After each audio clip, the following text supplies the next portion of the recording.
Ladies and gents, welcome to UX, and this is liberal hypocrisy is fueling American inequality. Here's how. New York Times. This guy's name is Harris or something. He has his own channel now, and I'm pretty sure he's liberal, right? At least people told me that he's liberal, and I think he's liberal based on like few videos of him I've watched. So this is self-reflection or like self-admittance type of video. Self-deprecating even, I don't know, we'll see, which is kind of like refreshing because you don't see this happening a lot with right wing and left wing most times, but at least this video like this exists. What is the content of this video? I guess we'll see. Let's do this one. There is a question I've had for a very long time, and it has to do with this map. This is a map of the 18 states in the US where Democrats control the legislative and executive branches, or else have some veto-proof majority in the legislature. This was few years ago, so it's not now. It could be still true, but this video is few years old. But the idea, I think, is going to be the same. Democrats in DC often blame the GOP for foiling their progressive vision. When middle-class families see their taxes go up, they'll know Republicans are to blame. But if you zoom into these 18 states, there's effectively no Republicans standing in the way. So my question is... Entire West Coast, like, okay. What do Democrats actually do when they have all the power? To answer this question, I teamed up with the Times editorial board writer Binya Applebaum. Okay, you got my attention. He's been thinking about and writing books. There is a problem with America, by the way. I know a bit of this, or at least I see a trend. I'm so far away from this that I can see a trend. If you're in the middle of this thing, you're not gonna really notice. But I can notice because I'm far away. Liberals, when they're in power, don't do much. They don't do bad things, they don't do good things. It's based on your opinion. If you think something is bad that they're doing, mostly they don't do shit. Biden, in his time, yeah, okay, there are certain policy level things in the background that nobody's going to really talk about because it's going to be boring. He tried to do it how Obama used to do.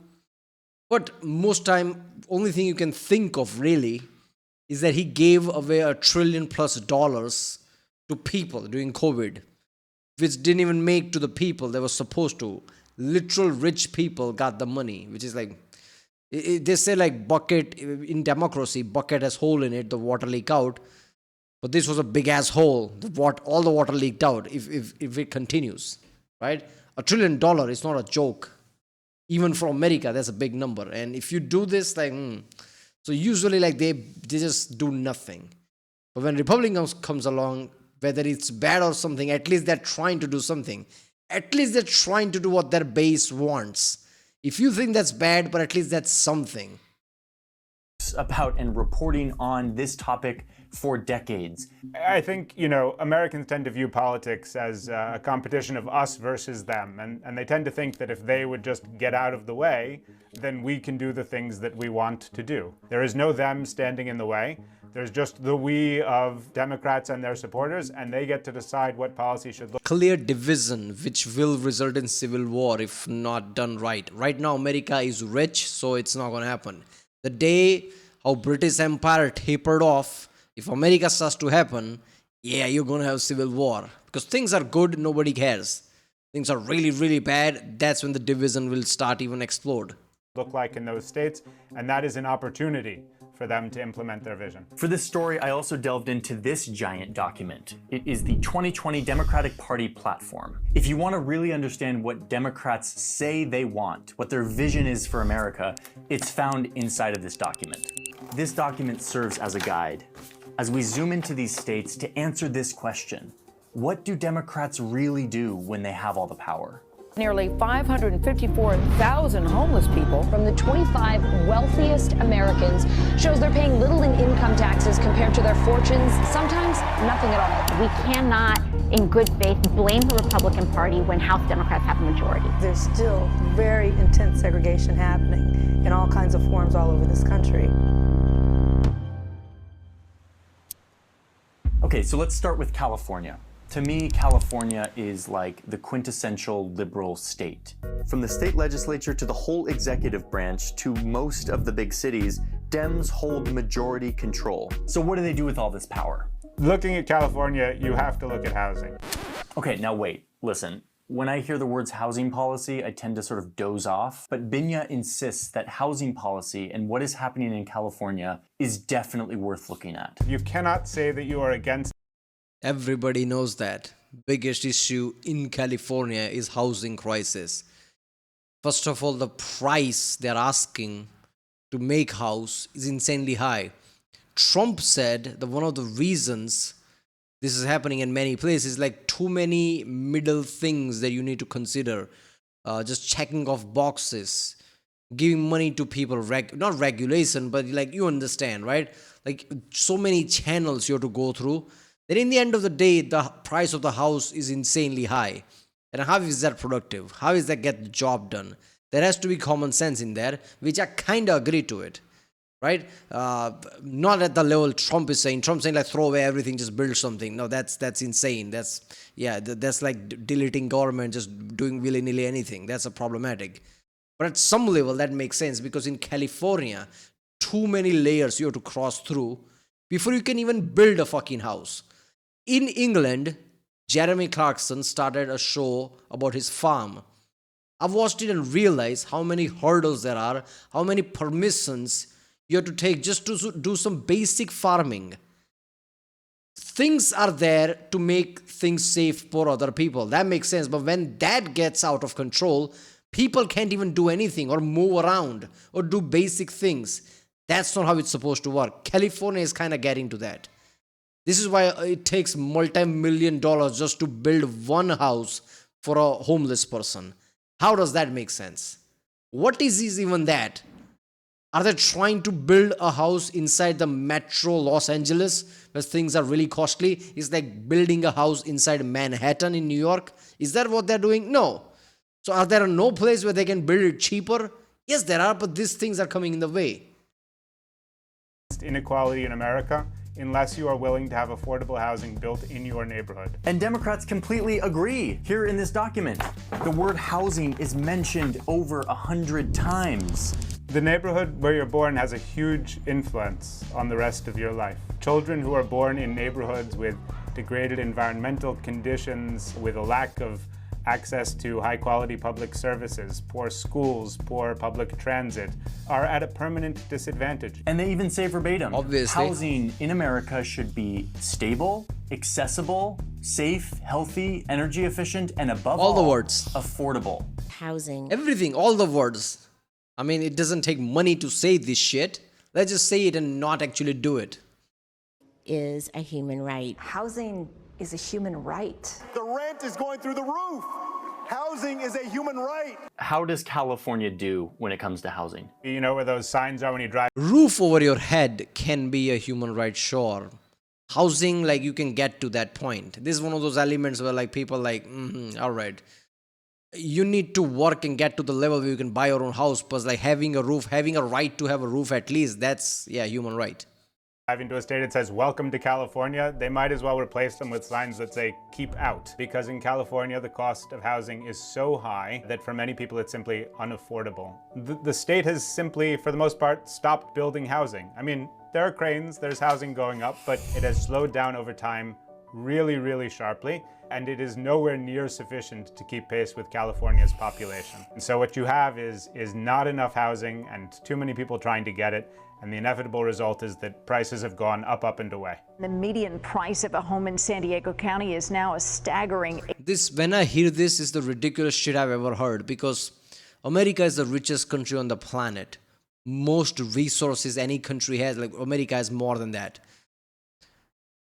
India has 1.4 billion people. India doesn't build skyscrapers. But if you see the night shot, the satellite shot, there is no country that looks more denser with lit up than India. That means India literally built infrastructure where people can live every few distance away. There are no empty patches in between because there are 1.4 billion people. If you're America, and why can't you created Las Vegas, which wasn't a thing, and someone just built it out of nowhere in the middle of desert. You can't solve the housing problems. You can build a city out of nowhere if you really wanted to. How is this an issue? That doesn't make sense to me. $830,000. All around California, there are cities full of people who say that they are progressive, they're liberals. They believe in a more equal America, a more diverse America. They show up to the marches, they put in the lawn signs about everyone being equal, but at the same time, they're actively fighting to keep their neighborhoods looking like this. Okay, wait, but that doesn't look so bad. It's just a bunch of houses in a neighborhood, right? No, it turns out that this is actually the result of specific policies, intentional policies that keeps these neighborhoods spread out and full of single-family homes, as opposed to high. That is the liberal hypocrisy, the biggest of them. You want everything, all the human rights, and just hold your hand, kumbaya. But when somebody asks you, okay, how are we going to implement it? You're just going to go blank. Almost playing stupid at some point. And certain way, like, yeah, I want to do this, but like not in my home. I want my home clean. I want some land. I want some grass there. I want to walk. I don't want bad, like air that will come with certain resources if we exploit it. So you don't want to be faced with hard questions and hard problems, and don't want to make hard decisions, however bad it might seem. Like, you don't want dilemmas. These are the same people, if you ask, like, there are like kids here, and there are like, like some other like insert group here, which are both equally important. Which one is Sophie's choice? Which one of them are you sacrificing because a train is coming? They'll freeze in their place. They can't answer that. That's the problem. World comes, sometimes there are dilemmas in world. How are you going to implement it? Higher density buildings like duplexes or apartment complexes. This is a real, serious fight, and you can get a glimpse into it by looking at a zoning map. Yes, we're looking at a municipal zoning map of Palo Alto, California. Don't leave yet. This is really where it sinks in, so just I do that all the time. I'm not going to leave. Stick around.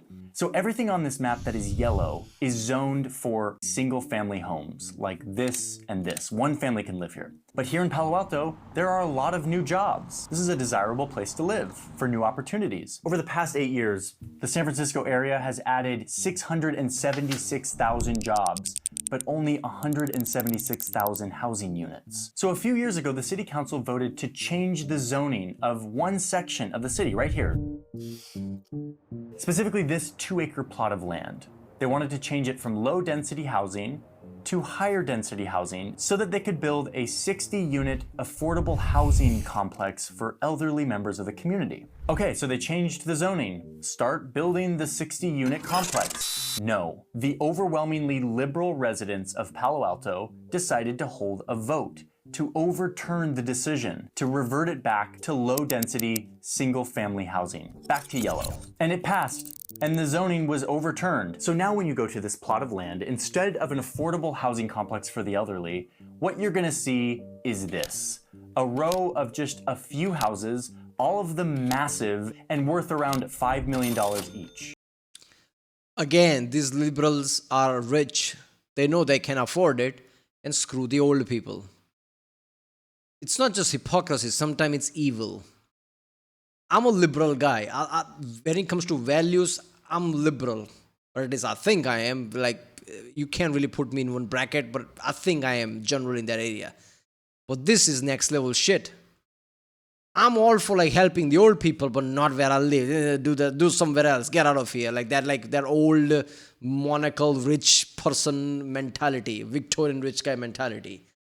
This is the problem. This is why right wing, even when they do bad shit, they can just like walk away from that because they just point out this. Like, this is other side. What you talking about? And just walk away.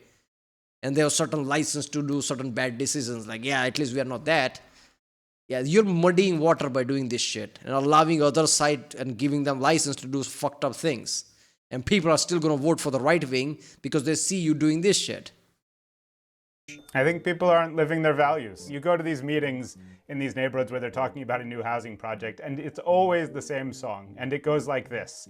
I am very in favor of affordable housing. We need more of it in this community. However, I have some concerns about this project. We have the hearts to do this, but we're doing it wrong, and we're dictating and harm onto the neighborhoods.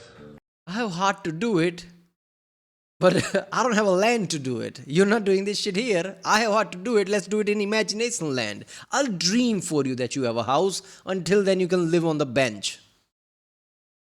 And then off we go with the concerns, and then nothing ever gets built. This is happening all over California. And the result is that these neighborhoods are so expensive that they keep anyone out who isn't a part of this small group of super rich residents, many of whom bought their properties decades ago, and who spend their time fighting vigorously to keep the value of their real estate assets super high. If you want to keep Palo Alto the kind of neighborhood and community that we all treasure, low intensity, low density, safe for kids to walk to school, you've got to vote against Measure D. There's an aspect of sort of greed here and of nervousness about actually sharing those opportunities. It's not just about greed, even though that is part of it. They are not gonna sell that land. Your house is worthless if you're never gonna sell it. You're just gonna have it until the day you die. So it's not about money, it's about not where I live. I'm all for, helping the poor, but not just where I am. Do it somewhere else. That is essentially what this is. Let's go to another liberal bastion up here in Washington state. The Democratic Party talks about taxation, saying that our tax code has been, quote, rigged against the American people. Democrats all the time are decrying the fact that tax cuts are going to the wealthiest Americans. It is time for a wealth tax in America. Democrats believe in a progressive tax system where the rich Democrats Oh, look!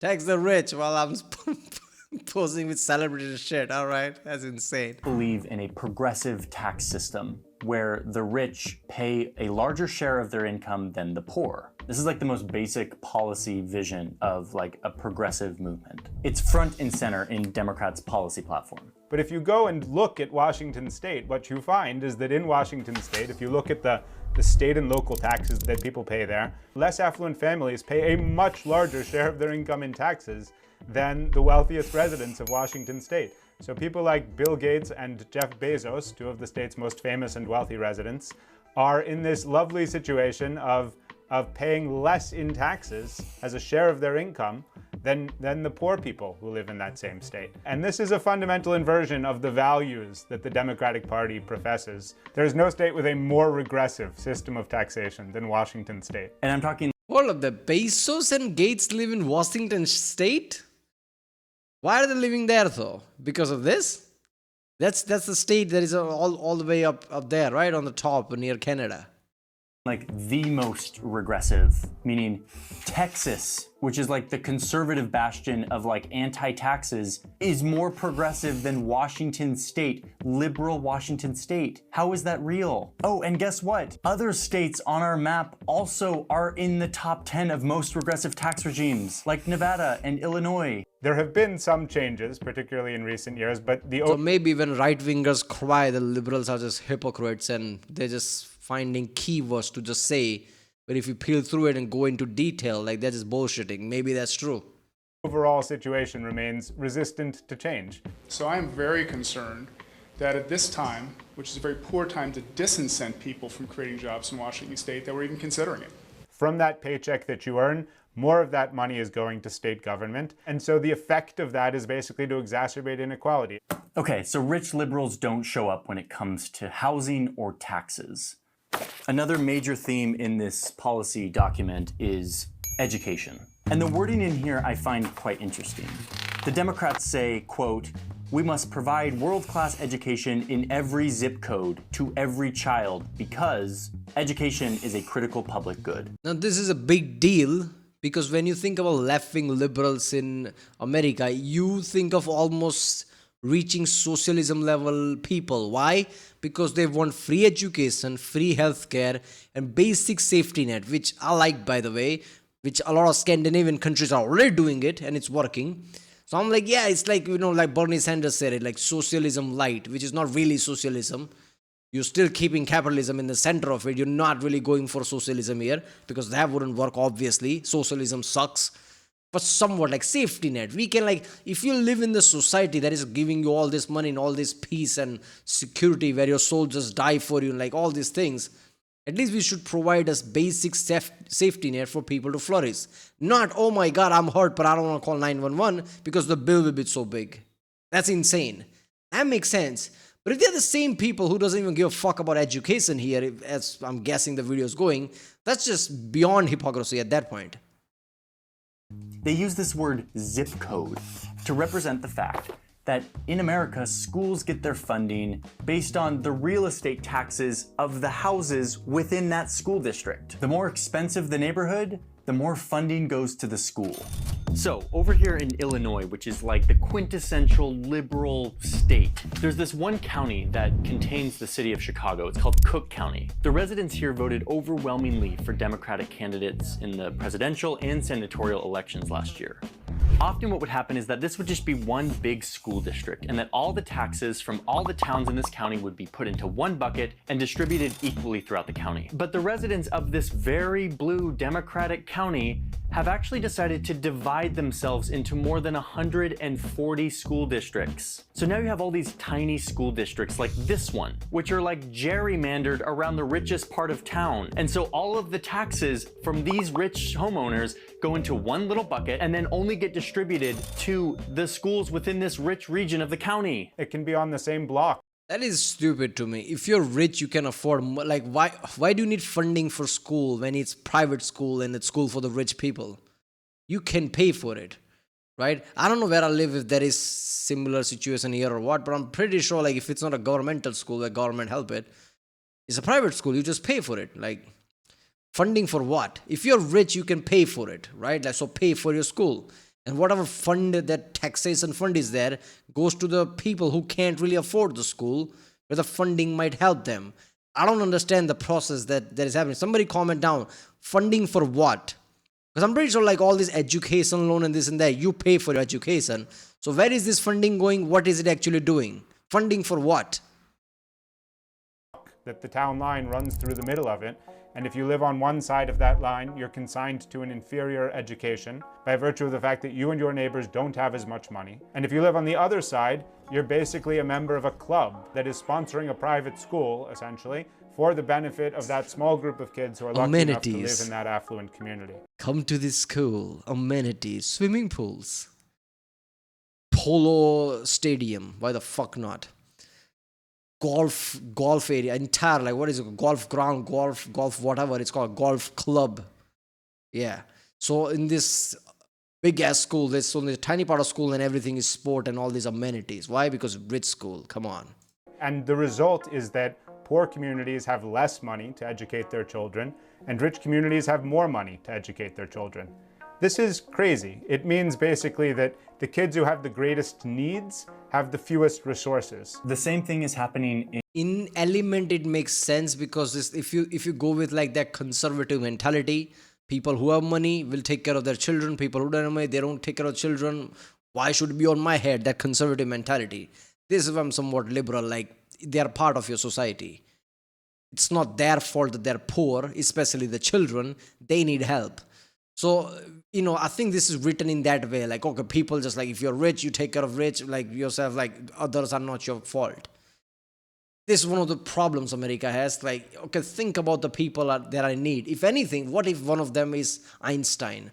What if one of them are going to invent something like a microchip? Your entire economy relies on microchip. If Apollo program didn't happen, if you didn't have microchip, America's economy wouldn't exist. What if the next guy is like the CEO of NVIDIA, another NVIDIA, who revolutionize something like AI or robotics or something? Don't you want to fund at least education where there are chance where like even somebody who's really poor but might be brilliant flourishes? Otherwise, this is a cycle. Like, poor can't afford education, they drop out, they stay poor, the children stay poor. It's just massive crisis. And then you cry about like how people are like taking money from government because they don't work, because they can't work, they didn't take education, and like they're what is social security fund or whatever you have, like where poor people can actually take money when they need it. People cry about that. Then like, you're creating this cycle. In wealthy liberal Connecticut, where the inequality in education opportunities is shameful, with some schools having huge budgets for their libraries and facilities, and others in the same state having to use duct tape to keep wind and snow out of their windows. Like, this is a real thing. We need your help in establishing guidelines, procedures, and funding to address issues negatively impacting our students, like extreme temperatures, mold, lead exposure, and poor water and air quality. So yeah, Binya tells me that the states could change this. They could actually just collect all the real estate taxes and then equally distribute them. But if you look at some of our liberal strongholds, that is exactly what they are not doing. Let me be clear about something. In blue states, progress is being made, albeit slowly. For instance, a few weeks ago, California finally passed a law that gets rid of single-family zoning. It's a small step in the right direction, and in many cases, blue states provide more and better public services, and historically have given better chances to low-income families to climb the economic ladder. But for some of these foundational democratic values of housing equality, progressive taxation, and education equality, Democrats don't actually embody their values very well. We're talking, once again, about a system that's been rigged. Republicans today are to blame. What we're talking about here is that blue states are the problem. Blue states are where the housing crisis is located. I don't think you understand, man. Republicans are the problem. Because where Republicans are living, there are poor places, there are like villages. Take the needy there and build there. Not where I live. Not in my shiny city with clubs and everything shining. Like if you shine a light on it, it will literally reflect it back. That's how shiny it is. Not there. You want a housing project, do it in Republican flyover state. And they don't want you to do that. This is why Republicans are a problem. This is why. Where the disparities in education funding are the most dramatic. Blue states are the places where tens of thousands of homeless people are living on the streets. Blue states are the places where economic inequality is increasing most quickly in this country. This is not a... You know what? In Indian cities, if you walk around, you won't see homeless people like that. There are slums, which are problems, and even there are like slums, like it's specific places like Mumbai or big cities, or any other, like all developed cities. Because like in India, they're actually creating housing. It's called urban development housing, where they shift poor people so they don't have to sleep in street. America can't do that, apparently. A problem of not doing well enough. It is a situation where the blue states are the problem. Affluent liberals tend to be really good at showing up to the marches and talking about how they love equality. They're really good at putting signs in their lawns saying that all are welcome here. But by their actions, what they're actually saying is, yes, we believe in these ideals, just not in my backyard. We are not... All are welcome here. Okay, now you've been here for a few hours. Fuck off. ...living our values. People who live in blue states, people who profess liberal values, you need to look in the mirror and need to understand that they are not taking the actions that are consistent with those values, not just incidentally, not just in small areas, but that some of the most important policy choices. We are denying people the opportunity to prosper and to thrive and to build better lives, and it is happening in places where Democrats control the levers of policy.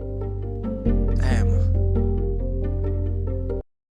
That is like an insane video. Like this blew up like tens of millions of views. That actually makes sense. But yeah, look, man, both Republicans and Democrats have their own weak points. Republicans are oblivious in a lot of things they say. They see conspiracies everywhere. It's a big thing. It's like what they feel. I don't care about facts. That's a big deal in Republicans. But Democrats have this shit. Their core elements, like I'm here for the people. But only if people are there, not here. I don't want people here. That's like as hypocrisy can get. And this is American liberalism, right? This is the problem. If they don't solve that, what hope other democratic countries have? Because usually all democratic country looks towards America and what they're doing. Because that's where modern democracy started. So this is kind of like bigger problem than even just in America. This is a big problem. If the richest country and the most resourceful country cannot solve this and change their view, increase education, give education to people, what hope other have? That's insane, man. All right, I'll see you next time.